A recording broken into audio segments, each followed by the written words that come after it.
Welcome to our channel. Today we how to disable Twilio lookup payments and make scenarios detailed guide step by step clearly.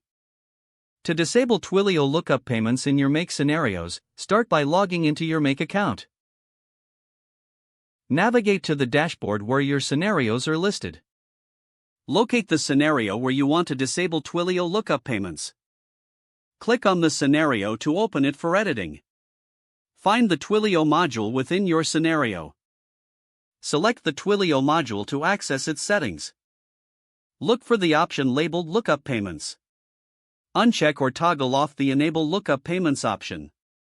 Ensure to review any other settings related to Twilio, if necessary.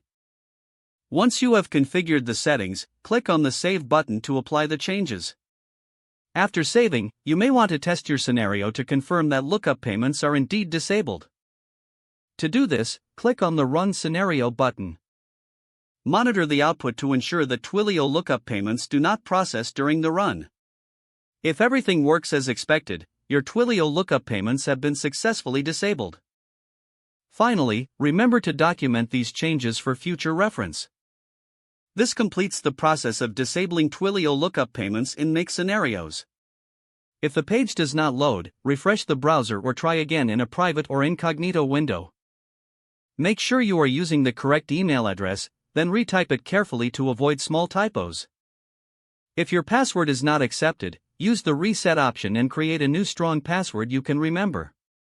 Check your spam folder for verification or security emails, then complete any requested confirmation steps. Enable two-factor authentication if available to improve account security and reduce unauthorized access risk. After signing in, review your profile details so your contact information and settings are accurate and current. If you see an error message, note it down and try again after restarting your device and internet connection. Log out when you finish, especially on shared devices, to keep your account and payment information secure. If the page does not load, refresh the browser or try again in a private or incognito window. Make sure you are using the correct email address, then retype it carefully to avoid small typos. If your password is not accepted, use the Reset option and create a new strong password you can remember. Check your spam folder for verification or security emails, then complete any requested confirmation steps. Don't forget to like this video and subscribe to our channel for more step-by-step tech guides.